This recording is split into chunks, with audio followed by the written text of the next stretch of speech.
Hello and welcome to the Mighty Duck Podcast, your home of game and movie news. Today, I'm joined by Kevin Tarr. Hello, Duck Hunt. Corey Spearman. Who do you voodoo? And Ross Miller. Hello, how do you follow that? And of course, I'm Scott Stedman. Hey guys. So, what have we been playing this week? Anyone, go, take the floor. I'll take the floor. So, I've been playing this game called 10 Million, which is on Android. It's a pixel-style dungeon crawler RPG with a match-3 type game built-in. I know that's a bit of a mouthful, but it's seriously addictive. I spent like 4 hours on it the first time I played it, and I've been afraid to go back because I know I'll just get nothing done with the rest of the day. It's only $1.99 on the Play Store, and there's great reviews from like Kotaku, and also it's won a ton of rewards, so it's very addictive and cheap, so check it out if you can.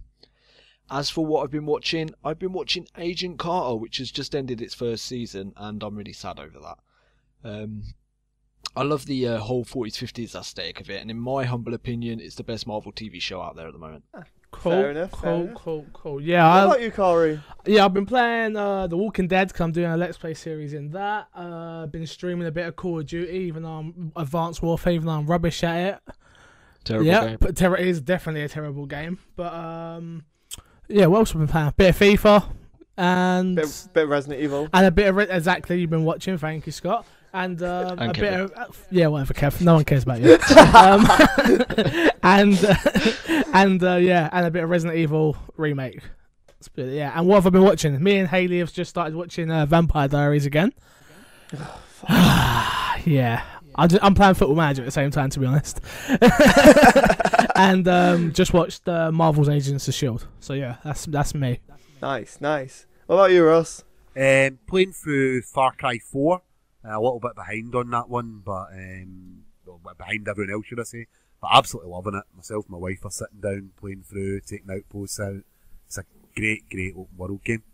Did you play Mass Effect 3? Did you play Far Cry 3? I played Far Cry 3 and then 4. Played Far Cry 3 in the PC and then moved on to 4. That wasn't too long ago. It was only last summer I played through Far Cry 3.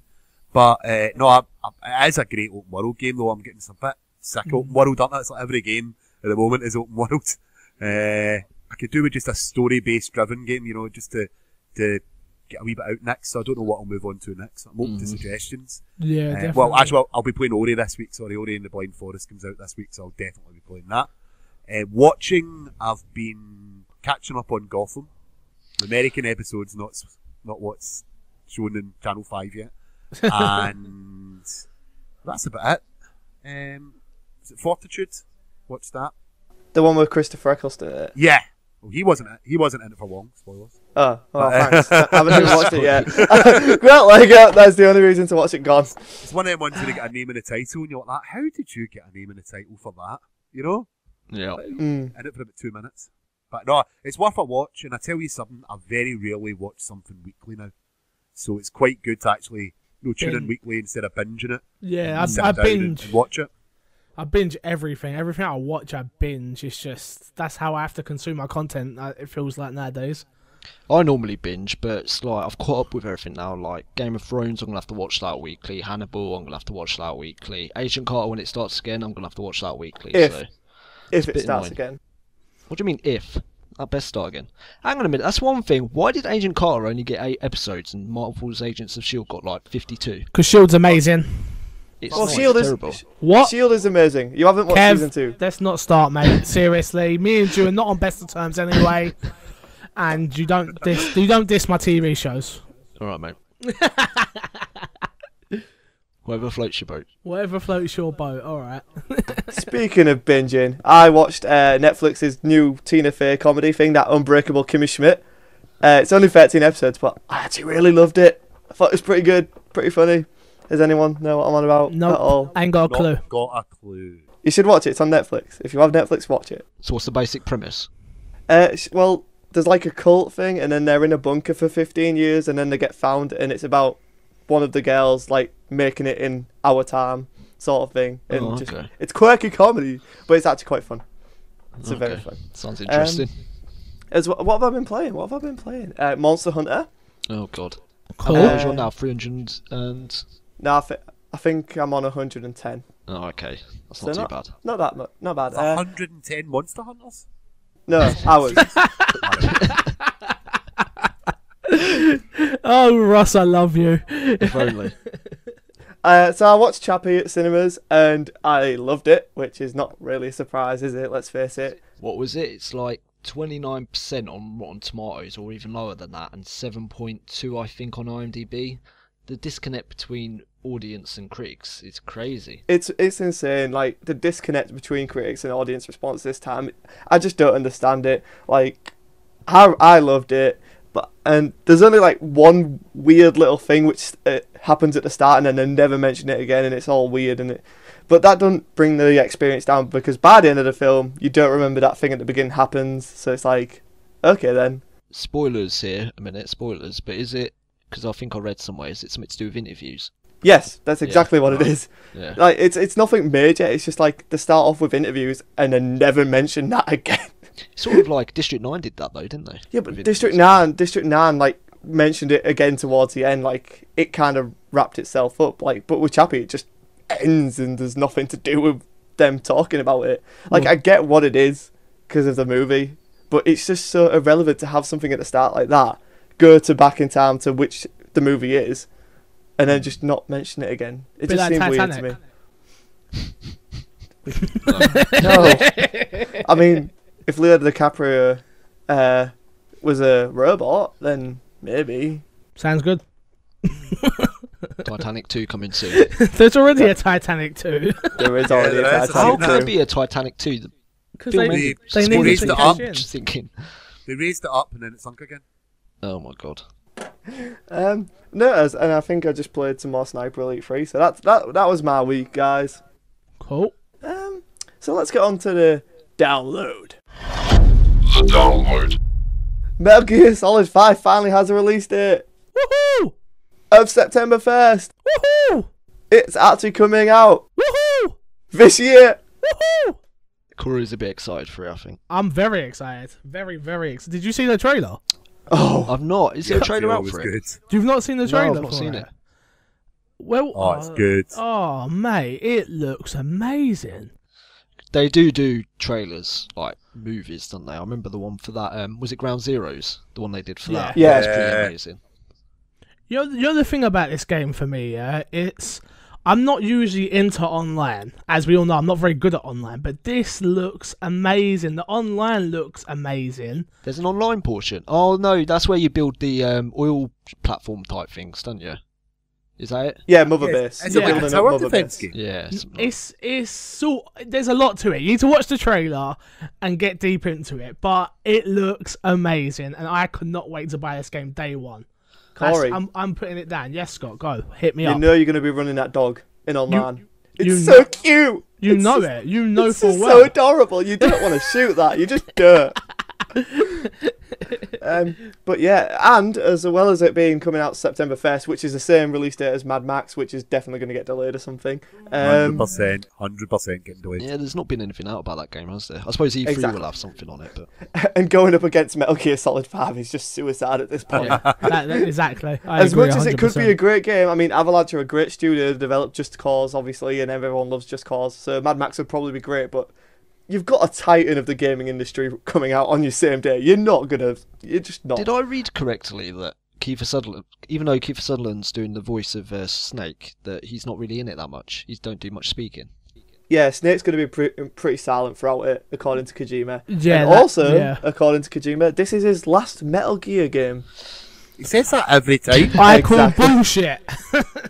I call bullshit on it in being his last Metal Gear game, but I think he's serious when he says this is the last Metal Gear Solid game. Yeah, I can 'Cause- see that.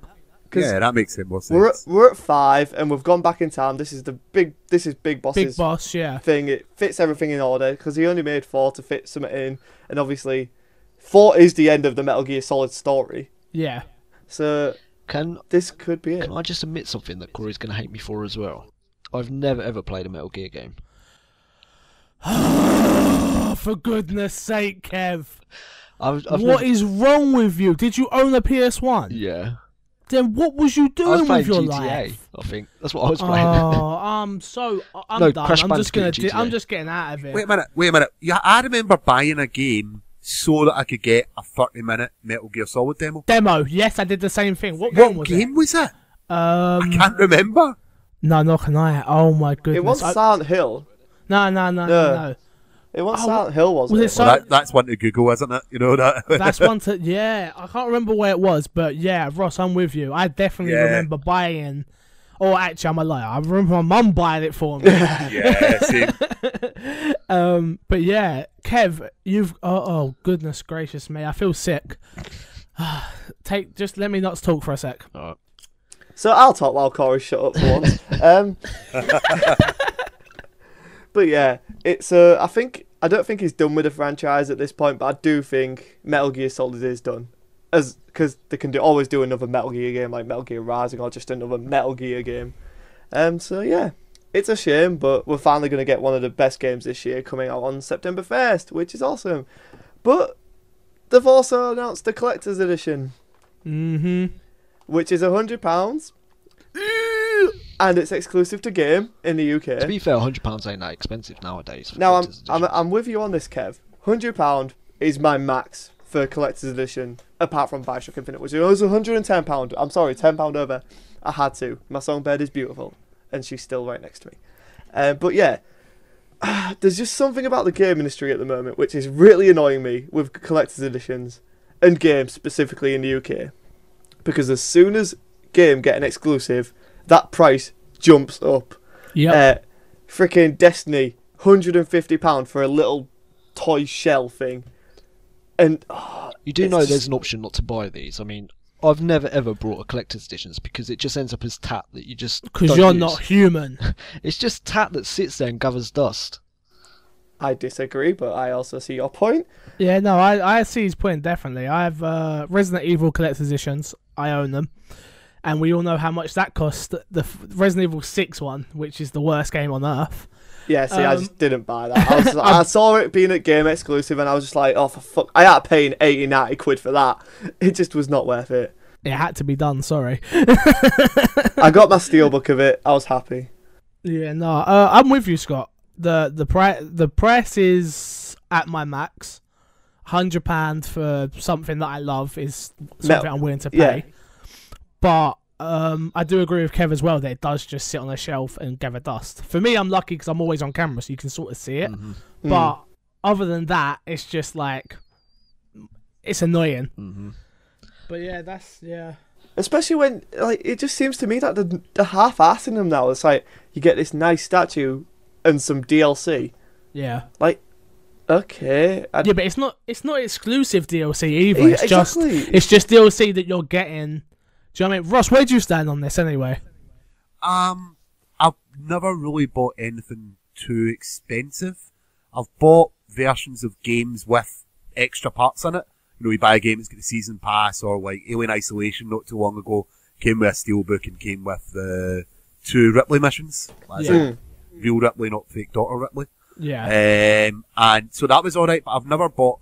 There's one that I missed out on that I really, really want. It still goes for a fortune. Gears of War 3 Marcus Phoenix statue. Yeah, I agree with you there. That was such a beautiful collection. That sells for a lot of money £300, I think. Yeah, wow. And it was about 120, 130 when it came out. Yeah, I think so.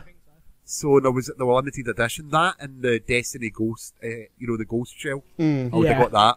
Everyone went mental for that. But no, it's not something, although I used to be a trader in the 360 generation, or the last gen or whatever. I traded in a lot of my games. This time I want to build my collection. So maybe this is something I'll take, as I get older I'll want to do. But I'm a bit, I don't judge people for wanting to do it. But for me, I think that's an extra 5 beers. Or like with collector's editions, you either buy one collector's edition or 2 games. That's how I look at it. Yeah. The thing is that... how many hours? I always equate games to how many hours you're going to get out for. So like Far Cry 4, when I bought that not that long ago, it was 25 quid second hand or something like that, and I bought it. And I was like, well, I'm going to get 40 hours out of this. That's like, you know what I mean? Yeah. Like less than £1 an hour. If you feel as if you're going to get value for money out of it, then spend it. Yep. Why not? See, my Especially if it's a Marcus Phoenix statue that sells for 300 quid a few years later. Thing is, you don't know, do you? If something's going to sell, or it's going to be drop in price or rise in price. Yeah, that's true. I did see a guy walking about the other day with a scarf on, and the Watch Dogs logo on it, and I thought, you know what I mean? Just like, yeah, you're not selling that for nothing. Plus, it's on it. Watch Dogs, man. I bought that game day one. Biggest regret of my life. Yeah. I bought the game day one. I got the collector's edition of that game day one. £70, I think. Fucking wasting my money. It's just that game was gone within a week. It's not a bad game. It is a bad game. It's the Assassin's Creed Assassin's Creed 1 of the Assassin's Creed games, isn't it? It was the basics of a good game are there. Yeah. It's just not well fleshed out. 100%. See, my problem, my problem isn't even with that. It's just I'm tired of Ubisoft releasing the same fucking game.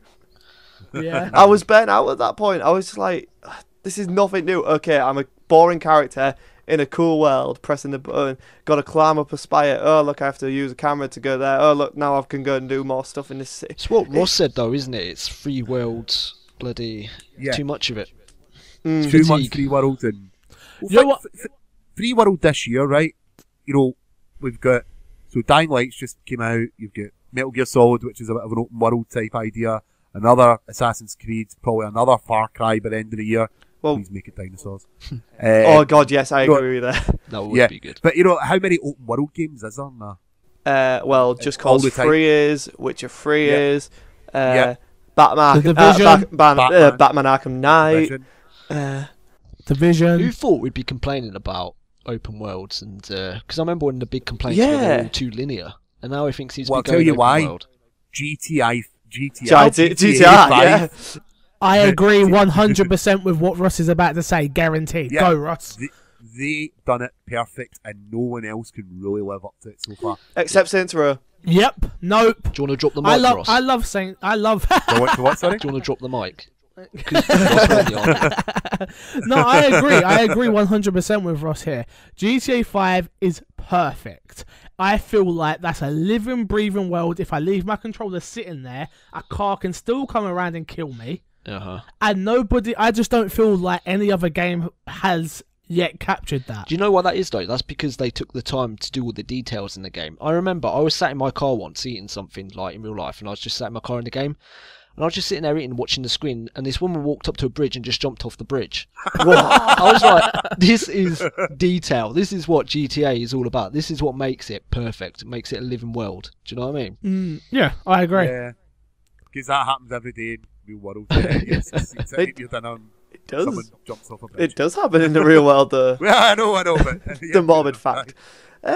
So yeah, but to be fair, I am getting the Arkham Knight Collector's Edition, which is £80 on Amazon, which is perfectly fine because I love that game, franchise thing. I just think I've got the Arkham Asylum Batarang, I've got the Arkham City Batman statue.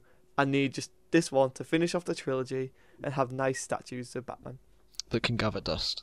That can gather. Actually, it is pretty dusty. I'm looking at it right. To be fair, a complete collection of all the bits would probably be worth something in the future. I'm thinking about future resale value. Ross is in it for the money. That's all Ross cares about. Yeah. Smart business. Hashtag smart business. Kev, don't try with my hashtag out here. Get away from it. Anyhow, guys, so we a couple of weeks back we talked about Rock Band 4, what we'd like to see in it if it was going to be announced, and oh yeah, it was announced, guys. It's a thing. Boom, baby, Rock Band 4 on next gen consoles. We got it right, and pretty much everything we talked about on that cast, they're pretty much doing. They're working on getting backwards compatibility. Words. Fucking I'm done. Compatibility. I'll do it for you. We got you. I got you back. Right, backwards compatibility with the previous drums, guitars, and microphone, as well as they're not going to do yearly releases. They're just having Rock Band 4 as a platform where they're going to release new songs, which is perfect. That's exactly and obviously, I think when give it a year or two, and then we'll see an expansion with a keyboard, and then that'll have a few more songs on it, and obviously then keyboard support comes to Rock Band 4 or something like that, something similar to that. So what you're saying, their statement is that they're wanting to go back to the core 4 instruments. Yeah. It's just really, so we can release a keyboard on a future date. That's all it means, yeah. I agree with that. I think that's what's going to happen. Fair enough. I feel that they're probably gonna tighten up everything on the 4, and then once it starts to die down again, and then you've still got just the hardcore people that want a keyboard, then they can make the extra money off it. Yep. No one has ever said in the history of the planet the hardcore people that play the keyboard. Hey, I know some hardcore guys out there that play keys like a gangster. That's all I'm saying. When you say it like keys, it makes it sound a bit more, but keyboard, it's when the full word's used. I don't know. But I think the most exciting part about Rock Band 4 is the fact that all your DLC songs are coming over to Rock Band 4. Well, thank is God. that confirmed now? Yeah, it is, yeah. Oh, okay. With the exception of some Beatles songs and some songs from Rock Band 3, but that's still a shit ton of songs. Metallica ones. Metallica ones aren't doing it. They're not doing that. At the end of the day, that's just money that I felt like was going to be lost. Same. And it isn't. It's there. Do you know what I mean? It's the same with SingStar on PlayStation 4.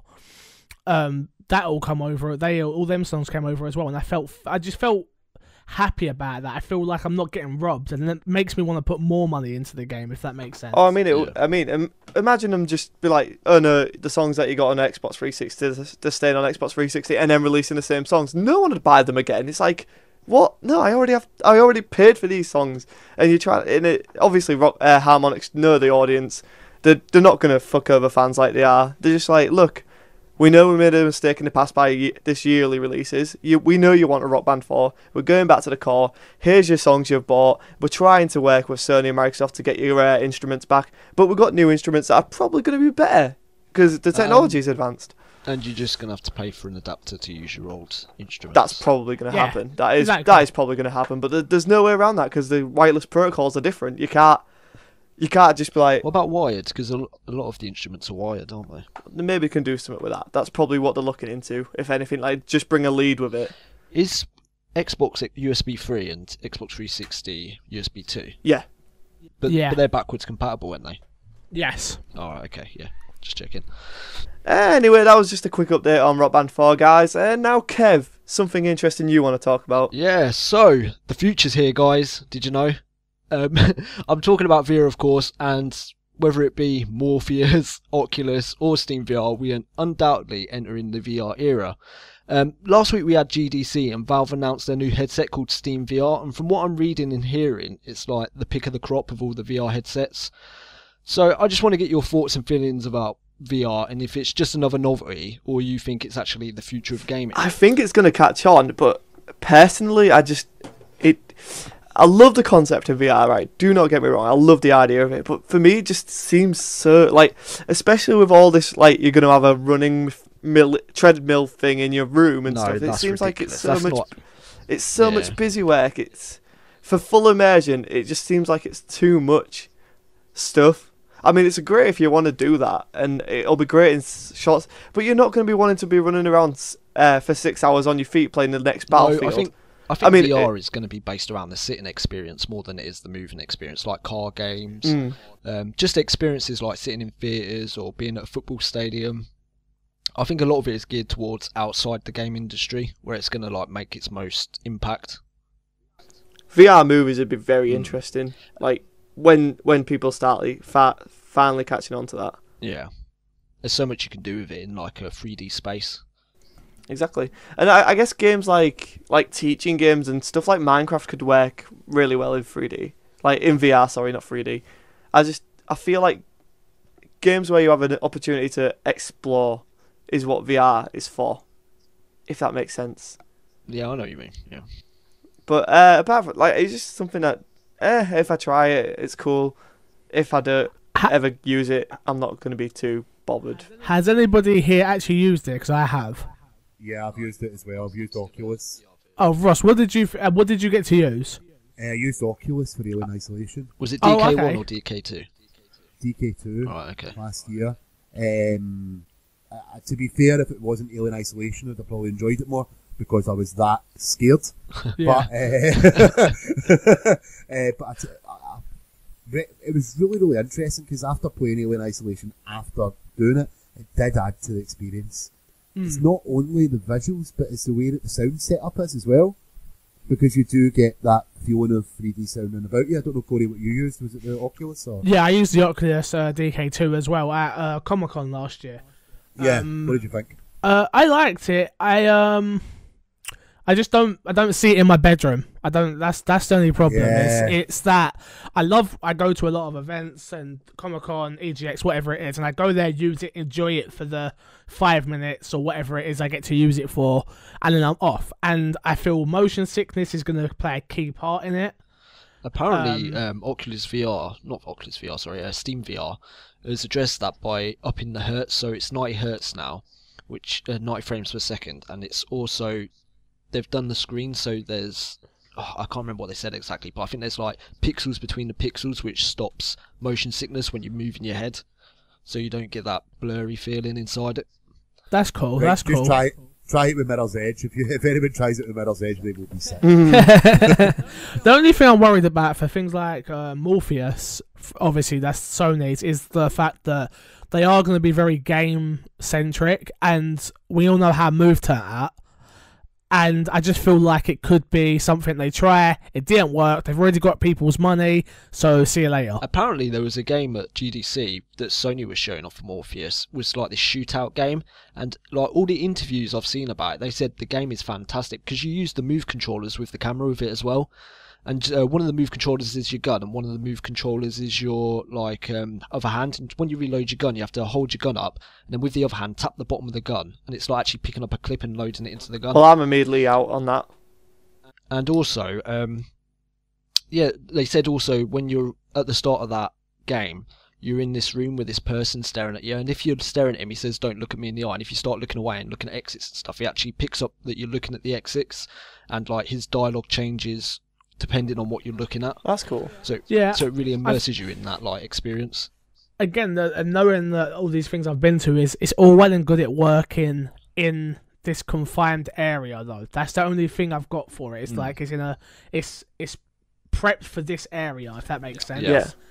And I feel it's just not going to translate maybe to people like us, but I don't think they're going for people like us. I feel like they're trying to get it mass for my mum, my nan. Like, my nan can't go on holiday to Barbados anymore. Mm-hmm. Boom, you're in Barbados. Yeah. Do you know what I mean? And I think it might get there at one point, but I don't think it's ready for the next maybe 3 or 4 years. I reckon the next three or 4 years is going to be based on experiences, like you say, rather than games. Like I saw one I posted on the Facebook group where they've remodeled the entire Titanic, so you can just walk around it and like experience the ship as it was, walk around, see the deck, see the famous like bathhouses and stuff like that. What one? The Titanic one? Or Titanic. Nice. What about HoloLens? Yeah, HoloLens, I like the look of that. That is I obviously, well. I am a bit of a Microsoft fanboy, I suppose.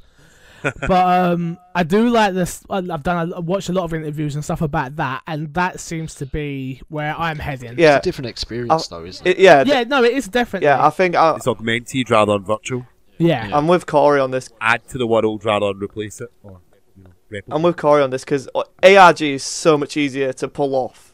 For what it is, it's so simple. Like, it's not simple, obviously. There's a lot of technology involved in it, but ARG is something that anyone can basically use at this point. Like, your phones have built-in ARG readers. Like, you could go up to something, scan it, and it could pop up with an Optimus Prime. Your phone can do that. It's through the camera. It's simple stuff like that. And then what the lens is doing is trying to make this a bigger thing than it is. And ARG has that potential. Like, rather than you being in that world is coming to you, if that makes sense. And that is exciting stuff. I've got a practical one for you, right? So, and the demo that I've seen, and then all the talk about it in forums and all the rest, right? So my wife is sitting in watching a movie with a 4-year-old, and I'm not interested in that movie. I want to play a game. So I stick on a pair of these glasses, a TV appears on the wall where there's absolutely no TV, and I sit and play my game. That to me sounds fantastic. Exactly, I agree. Yeah. It will change the world. And the practical uses of with VR, you could also do it like that, but you'd be sat inside a big cinema, and there's a big cinema screen in front of you, and you could have things interacting in the world around you as well. I know you can do that in augmented reality as well, but I think it's just a matter of, like, you can't really. I don't know. I think it's just preference at this point. Like, there's still prototypes. They're still in early development. Exactly. Anything can happen in. I mean, we can use our phones as VR at the moment. Like, that's happening. Is it Samsung that do that, or is it like where you just slide your Samsung? Yeah. So VR is. They're going to be the first to super market, interesting. Samsung are the first out. Yeah. The other thing I'm also worried about Morpheus, Oculus, whatever the case is pricing. Oh god, yes. Yeah. £300 Oculus said that that's going to be their max when they release. That's still out of our price range. That's as I say, that's still £300 though.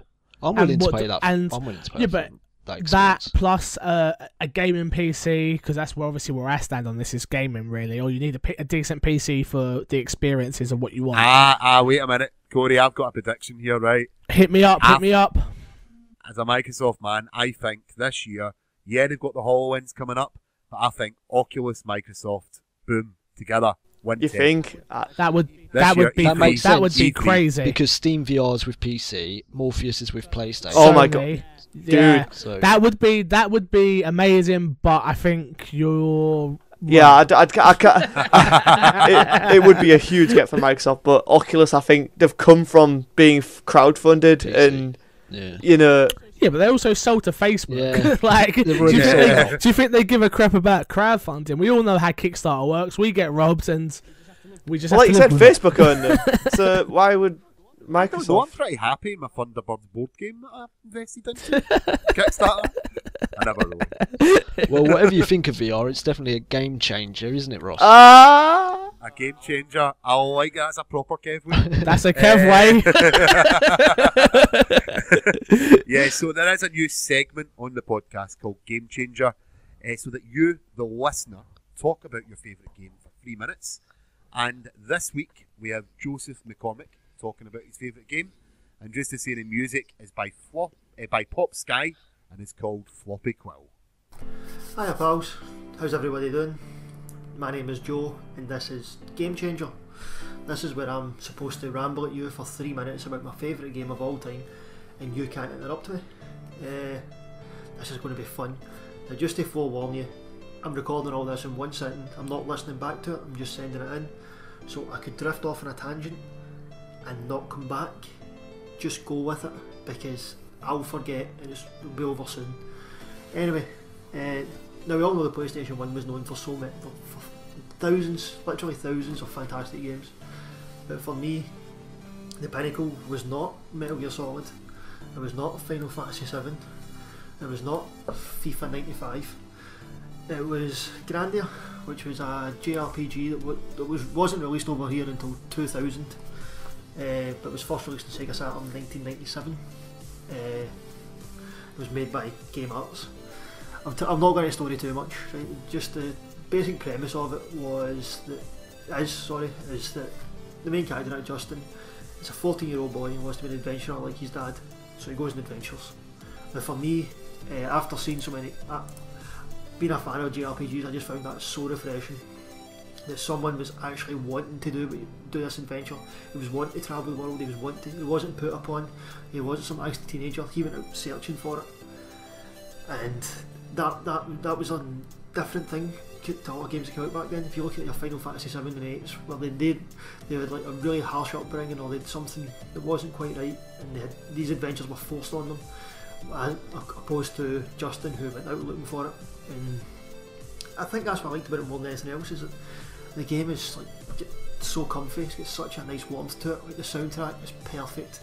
The whole way through it, like I hear myself sometimes just still whistling the theme tune when I'm in to his hometown of Hull, just walking through the street. The characters, all of them, are fantastic. Sue is his lovable best friend with an animal that I can't even describe in her hair that she uses as a weapon. She had a move where she's a cheerleader and rah-rahs you back to health. It's just, I'm actually running out of time already. This game is fantastic. I've completed it so many times. I could complete it so many more. It's just a nice place to be, nice place to enjoy, and I can't say enough good things about it. Now if you're looking to buy it yourself, you can pick it up really cheaply. Actually, it's on PSN. I think it's £6, and I could go on about this for another 20 minutes if you want me to, but I really can't because my 3 minutes are nearly up. Just do yourself a favour, go buy it, you won't regret it, trust me. So that was Grandia by Joseph McCormick, a great choice. And if you want your game changer on this show, just record a 3-minute clip about your favourite game and send it to us, and it will feature on the show. So guys, now it's time to move on to the Quacking Quiz. Oh yeah! There we go. It's game on. I've been waiting. This is the only reason I'm here. There was some trash talking by Ross before the show, just for the record. Just for the record. So you all know the rules, yeah? You have to shout out the answer, correct? Just shout out the answer. That's right. Cool. The first one I hear, so the first person I hear is the one that wins it. So cool. Yeah, just put that out there. Right. So number 1, who do you play in Far Cry 3? Who'd you play as? Oh, Yeah. I know. I know Four's Ajay Gali. Kev. But No, he's not Kev. What's his name? I can't remember his name. 2, I don't remember. No. time out. It was Jason Brody. Ah, See, it was Jason. that's the problem with Far Cry games. The main characters are a bag of wank. Yeah, you never know. No one cares about the main character. It's always about the main Exactly. protagonist, Yeah, isn't it? Right, number 2. What is the best-selling game on the PS1? Final Fantasy 7. No. Crash Bandicoot. No. Resident Evil. Destruction Derby? Oh man. Is there a Tetris? You know something sounds dead easy when you're not on it. No. This is terrible. It's 3, really obvious. 2, 1. Metal Gear Solid. You're gonna kick yourself. Gran Turismo. Oh. What were PS1 players thinking? That's 0 out of 2, boys. What's going on? Oh, come on. Number 3. This is a good one. What was Mario before he became a plumber? Porn star. Pizza, No. pizza delivery guy. No. Italian. Pimp. No. Italian. Are we going to be 0 for 3 here? It was a 3. no, 2. Bodybuilder. Apparently, he was a carpenter. Oh, come on. This is, I don't So know. did he just get fed up with it? Decide to move into plumbing? well, that was after his Money. girlfriend got kidnapped by a giant donkey thing. I think that's Donkey Kong. Yeah, but I was gonna Mario's say, in Donkey donkey. Kong. No, Mario's in Donkey Kong. Yeah, well, that's true. Early years, maybe that's why he jumps over barrels. Maybe. Did he make the barrels? Possibly, yeah. The previous slide. Right, number Stop 4. throwing my barrels at me. Yeah. Number 4. Who played Gordon in The Dark Knight? Gary Oldman. Yep, Ross. Yeah. I can't remember his name. Ross, that's 1 in 4, boys. You're on a good ratio here. Right. Sounds Number like my 5. kind of party. Number 5. I don't know if any of you are going to get this one either. What is the only gold pistol in Call of Duty 4?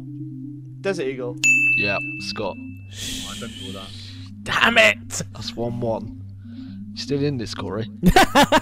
Good. Right, this one's a pretty easy one, so... What question are we on? This is number 6 we're on now. Oh, fucking hell. Right, number 6. This is going to be his first to the buzzer. What movie has the line, "Say hello to my little friend"? Scarface. Yep, Oh, Ross. Why was I thinking Terminator? One. Scott, Do you know what? I went to Terminator. I knew it wasn't right. That's why I didn't say it. But I was like, I was Arnold going to do it Schwarzenegger. in a voice and say, "Say hello to my little friend." I would have got it straight away then. I swear to God, if Ross speaks to me like this, I'm gonna cry. This is your last chance, Scott. Number 7. Though I think you might get this one. Who betrayed John Hammond in Jurassic Park? MC Fixer. Dennis Nedley. No. It's the nerd guy. But Nedley, Dennis Nedry. I don't know his name. I know who you mean. It's the nerd guy. And Chris I can't Redfield. I can't remember In the Jurassic Park. Yeah, John Hammond. It's the hacker guy who's in charge of all No, the it's computer not. systems. Dennis Is it not? Nedry. It's not. That's not John Hammond. Oh. Who's that? Wait, which one's John Hammond? Am I getting confused? I don't know. 3, 2. Oh, it's the One. lawyer guy. But It's that's not Richard Attenborough. It's the old guy. right. Am I getting confused? That's I'm John getting Hammond. confused. That mean, do you know what that John means? Hammond. You said who betrayed John Hammond? Yeah. John Hammond. Himself. That was Richard Attenborough, was John Hammond in Jurassic Park. Yeah, so how did he betray himself? What? Kev, did you fuck up that question? Or I just misheard it? Who portrayed John Hammond? Oh, who from Jurassic portrayed? Park? I said betrayed. I think he said betrayed. No, said betrayed. portrayed. I thought he said betrayed. Why He did did you say say Chris betrayed. Redfield? You said betrayed. Oh my god. Alright, we'll ditch that one. We've got an extra question there. Ooh, okay, I can still. No, come on. no. That's it. No, we got to No, go on. Bonus round. Right, bonus round.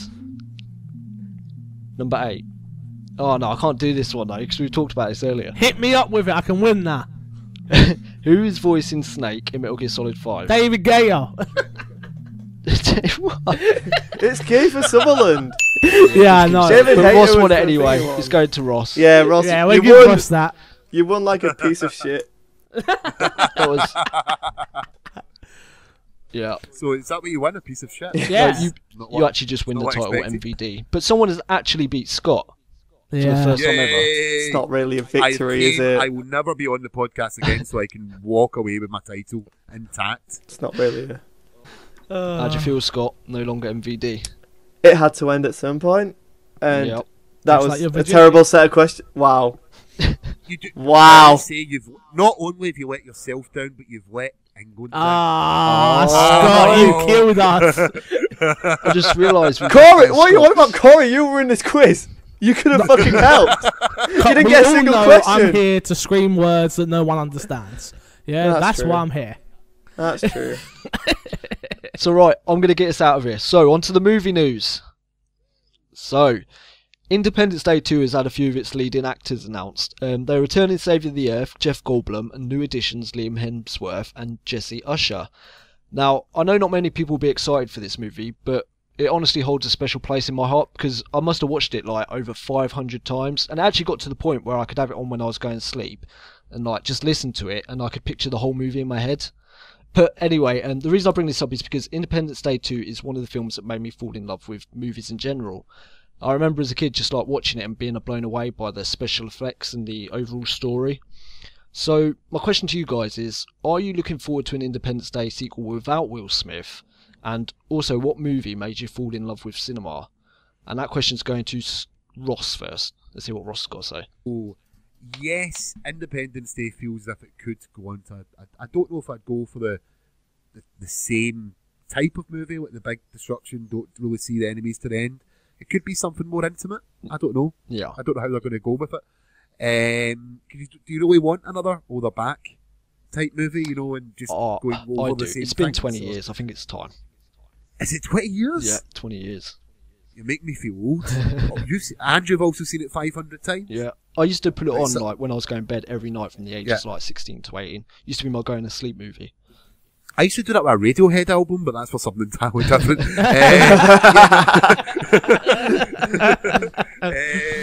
No, like, I'm excited about it. I think it should be good. Yeah, Will Smith. Recently I'm a little bit over Will Smith. Yeah. I don't I'm know in the same why. boat. Yeah, and it's a shame. I don't know if he was amazing for so long, Mm-hmm. and there's a point where he just has to step aside and go, I was great in these movies. It's very much They earned like enough Eddie money. Murphy, isn't it? He did the same sort of thing. He sort of he died exactly. out. Well, yeah, if these people stop at a certain point and go, you know what, I'm going to not do this. You know, everyone remembers Wild Wild West, everyone's favourite second movie. Second favourite movie. When was the last time you heard that? Even the last Men in Black movie, was that great? I actually will rewatch Yeah. that recently. It's not that bad. It's not as bad as I remember. It's okay. I like Men in Black 3, to be honest. Yeah, it's not a bad movie. But I agree. I More of agree. the same. Yeah, right, but a movie that made me fall in love with movies, and I've mentioned this word a few times, but it's probably Alien, the first Alien. Yeah, that's a lot of I was- people's choices, those. Amazing choice. I was far too young to see it for a start. Mm. I had a natural fear of it, and it made me not only obsessed with movies and everything else, but also the actual creature from the movie. It made me a bit obsessed with that. But yeah, no, I fell in love with it. I thought, how can you scare people without having it on camera that much? See, we discussed this. I don't know if you heard it. We discussed that in a previous pod, me and Scott, Yeah, about it I know. being scary with the psychology, but yeah, sorry to interrupt, Carol. Yeah, I didn't want to repeat myself. That's why I was thinking about the answer, or not repeat myself, but repeat something that's already been said. But yeah, it's a bit of a generic answer. no other movie that I could say that I absolutely loved growing up, and it was something that they were slagging off at the podcast a few weeks ago, was The Goonies. Absolutely loved The Goonies growing up. Yeah, that is a great movie. Aye. Although a few people, including Mark Miller, said it was not a good movie. But I loved it. Yep. So. But yeah, so to go back to the original point, yes, excited for Independence Day 2. Very glad that Will Smith's not in it. Good. What about you, Scott? We know how I feel about Will Smith. Independence Day 2. Independence Day is a great movie. It's great fun to watch. It's a great movie. Second one, if the script's there, if it could be good. I'm just gonna take it with a grain of salt. I've not got an emotional attachment to the first one. If it's good, it's good. If it's shit, it's shit.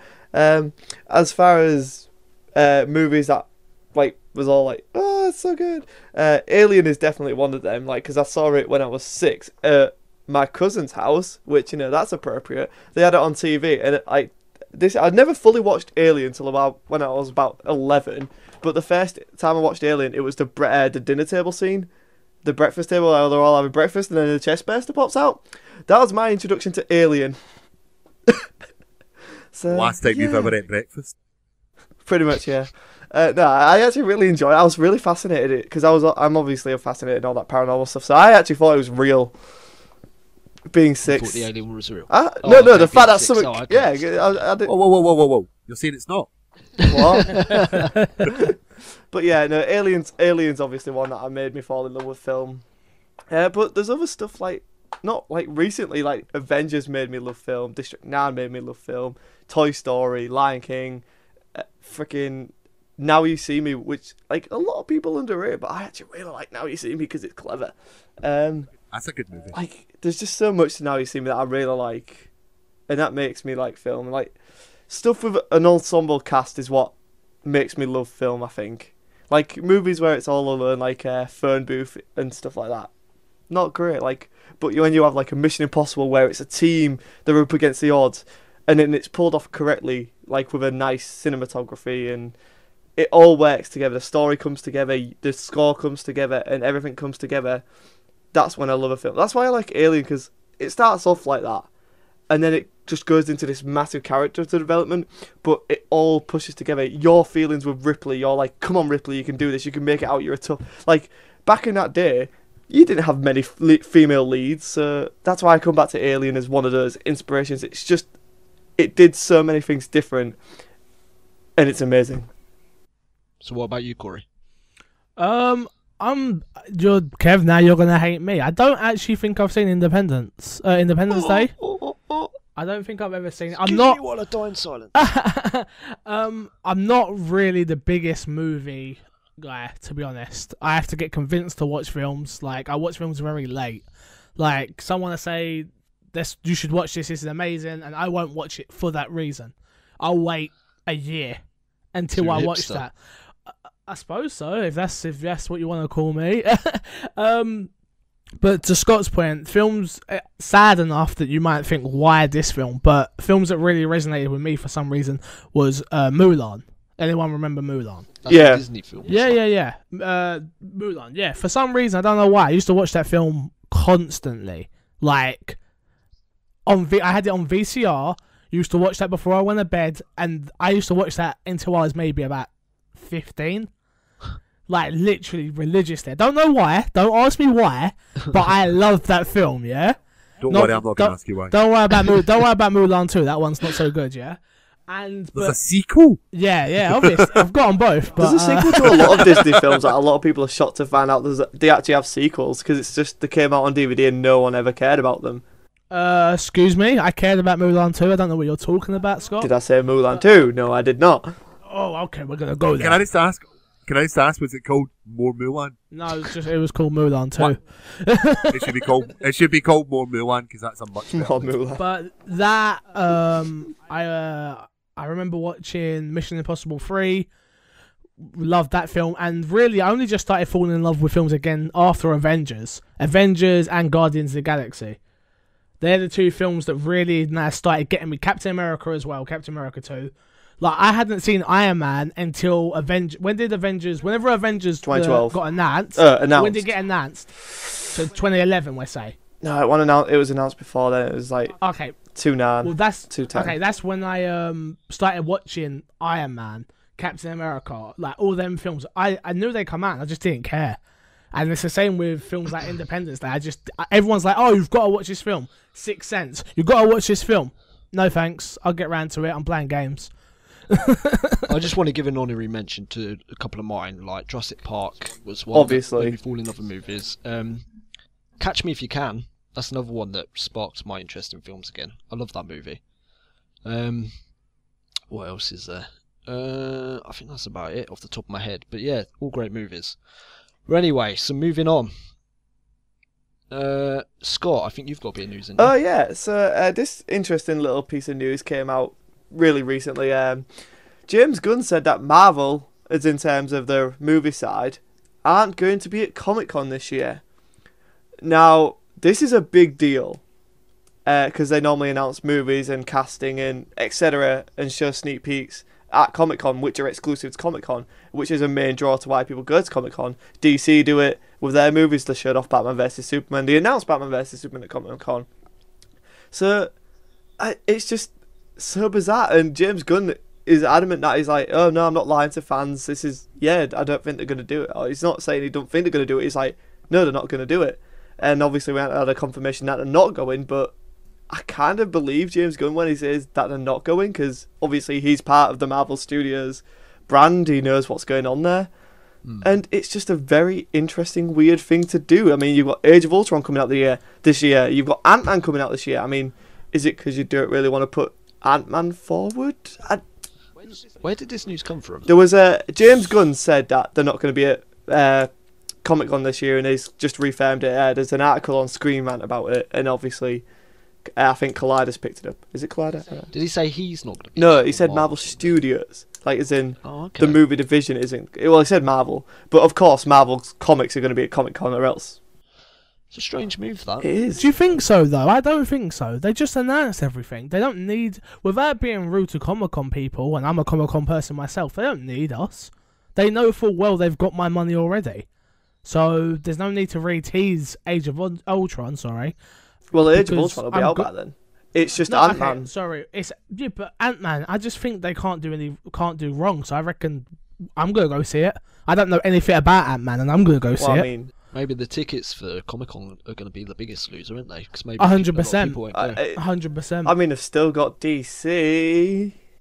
Yeah, I like DC. I mean, I like DC, but what, the movie universe? Yeah. I've seen. I like Superman. I like Batman's. So. The Man of Steel was just trash. What, you liked Man of Steel? Man of Steel was trash, Kev. It wasn't trash. Oh, Kev, get over yourself. My it was opinion trash. is so different to everyone else. No, because I love Watchmen. Watchmen is a great movie. Watchmen is brilliant. I like Watchmen, exactly. But I like Superman as well. But Watchmen isn't DC. Yes, it is. Watchmen isn't yes, DC. It is. Yes, it is. Yeah. Really? It's Alan Moore. Yeah. Watchmen's DC. And obviously Constantine. I mean, it was forever ago, and it's obviously before all these recent comic book movies. I love that DC comic book movie. Like, Constantine was great. The movie was good, the TV show was pretty bad. I stopped watching the TV show. But Watchmen is a DC comic, by the way. Is it? Yes. I'm sorry, Scott. You still haven't won the quiz. You haven't won the quiz, though, so it's fine. It wasn't an official you can question. have that one. I genuinely didn't know that was a DC comic, because I wasn't really a DC fan, but I would put Watchmen up there as being one of my favourites of all time. And I'm not really a massive comic book fan, and that I would read, or a graphic novel, as you would call it. The only, you know what I mean? It was like the only, that one for me was just a pinnacle of a great story, and the movie was fantastic as well. And I was not aware that was DC. So. I know, right? That's like learn something new every day. Exactly. Yeah. So yeah, that's just a weird move by Marvel. If it turns out to be true, if it doesn't, then it doesn't matter, because obviously they'll only be going like, oh look, we've got Ant-Man, and here's some Civil War news and casting. Actually, they've already cast most of Civil. Yeah, I don't think they're going to turn up. They're not going to. There's no point. They can just have their own event like they did with the movie announcements. Exactly. More spotlight for DC. Yeah. Well, I mean, they'll show a trailer for sure about Batman vs Superman, but other than that. Well, they've got their TV shows as well, haven't they? They don't bring that to Hall H, though. They have different panels, yeah. Like, Hall H is like Warner Bros. Being like, oh, just go and do your movie slate. They could tease Suicide Squad. That'd be good if they did. If they brought out like a picture of them all in their costumes and stuff. Actually, that's probably what's going to happen. They'll be like, oh, look, here's Margot Robbie as Harley Quinn, and I'll just be like, well, I'm good for a week, guys. Just be back a bit. Okay. Right, moving on. So the movie's being released this week. So we've only got 4 this week. So we've got My Name is Salt. We've got Run All Night, which is the new Liam Neeson film. The next movie is Sweet Francais, and also a film called X+Y. So you heard of any of those? Just Run All Night. Nothing. Fair enough. Let's move on to the games being released this week. So we've got Assassin's Creed Rogue for PC. We've got Devil May Cry Definitive Edition for PS4 and Xbox One. We've got Hotline Miami 2 Wrong Number for PS3, PC, Vita and PS4. Ori and the Blind Forest for PC and Xbox One. Sid Meier's Starship for PC. Atelier Chalet Alchemists of the Dusk Sea, PS3. Gianni Sisters Twisted Dreams Director's Cut for PC and PS4. And finally, Tokyo Twilight Ghost Hunters for PS3 and Vita. Anyway, guys, let's wrap it up. Where can we find you, Corey? Go. MC Fixer on Twitter, Facebook. I am MC Fixer on YouTube. I'm actually going to be at EGX this week, interviewing a lot of indie developers that have reached out to me, which is, it's really crazy. So if you can, definitely check out the YouTube channel. A lot of new content coming out. Doing the Walking Dead playthrough as well. But yeah, definitely check out my channel if you can. What about you, Ross? You can get me on Twitter at RossM84 or on Twitch at Chip Podcast, but I'm only on about once a year. And before we go to Kev, I'm Scott794 on Twitter. My YouTube channel Scott Sedman. There's some stuff coming out there very soon. And Kev, let's finish it off. Yep, so if you have any feedback for the show or any questions you would like answered on this podcast, email us at mightyduckpodcast@outlook.com or tweet at mightyduckpc. That's at mightyduckpc. Well, till next time, guys. It's been good. See ya. No problem. Duck Hunt. Bye. See you next time.